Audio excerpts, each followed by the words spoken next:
There he is, brand new reaction this morning from Dr. Ben Carson, not backing down from his controversial comments, saying he would not support a Muslim for president. But along the way, he's also offering clarification, saying he was talking about Muslims who have not rejected Islamic Sharia law.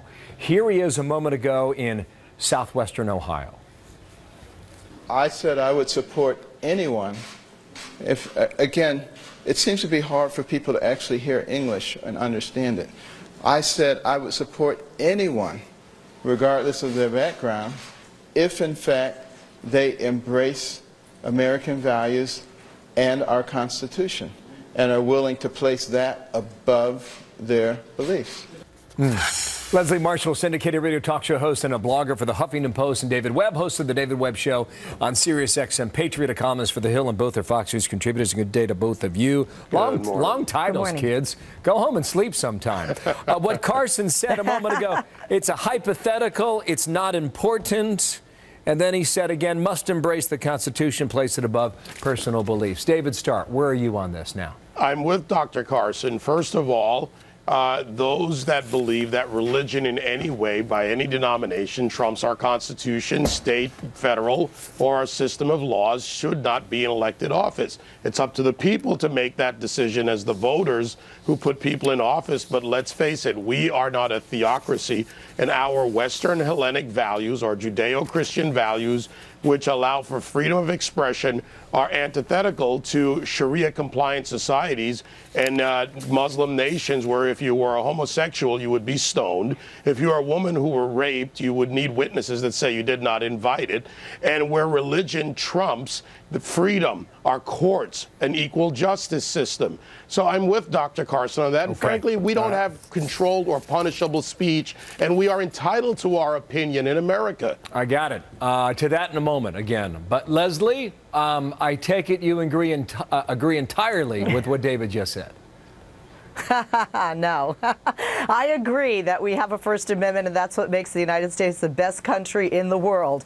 But, you know, I have a little thing I say to my 8-year-old son. Say what you mean. When you're running for president, you have to say what you mean. Now, I understand Dr. Carson, who I have a great deal of respect for as a human being and as a surgeon and as a fellow Fox guy. But I have to say that on NBC's Meet the Press with Chuck Todd, he was asked a question. He answered. He did not speak of Sharia law. He spoke of our Constitution. He said he did not want a Muslim to be president. And, you know, I think this is one of the reasons that John Quincy Adams didn't swear on a Bible. He swore on a law book, because he felt that swearing in as president should be on the Constitution, but even he did in the not end, on the Bible. I got you. Even in the end, David, touch on this. Here's O'Reilly from last night.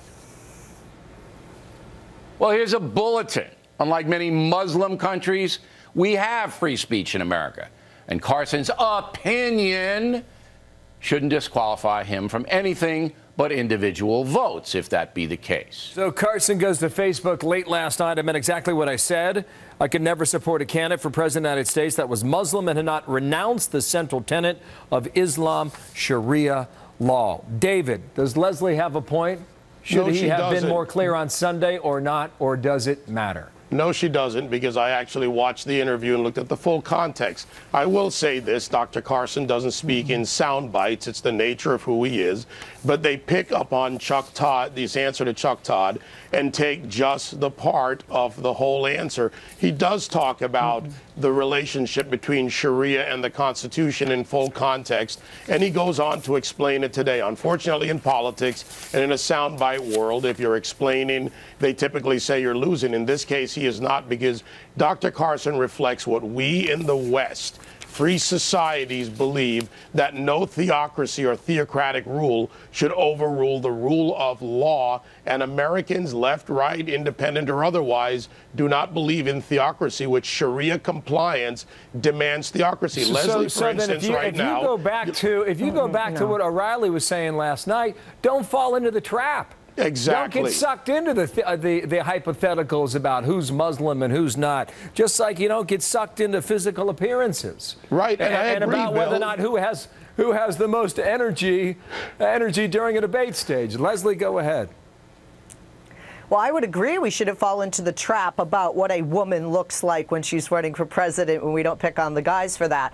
But and I don't think what a person running for president's religion is matters to me. I believe in the practice of separation of church and state, as we have been. But there is no I think, separation and of still church are and in this state country. under Sharia, Leslie. David, let me finish. But there is a reality. We also shouldn't fall into the trap that in a post-9/11 world, that all Muslims, because the 19 on that plane were not American, and the American Muslims that would run for president would not be practicing Sharia law, and Sharia law is not a central tenet of Islam. It is a way that it is practiced in certain countries, which many mainstream modern American Muslims consider to be a perversion of their religion. So tell me the country, Leslie, where it's practiced, where you could go on TV, dress the way you are, for instance, in Saudi Arabia. Let's use that as an example of a modern nation, or possibly in Indonesia.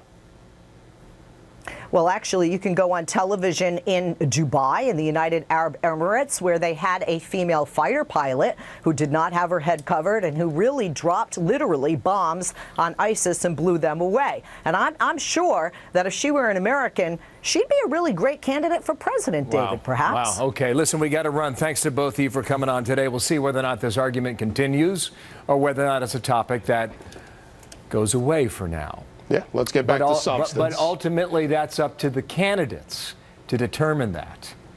And the press. Thank you, Leslie. Well, you don't have to answer it. We can ask it, and you can say no comment. David, thanks for your time. I'm with you on that. Thank you, Leslie. Talk to you soon.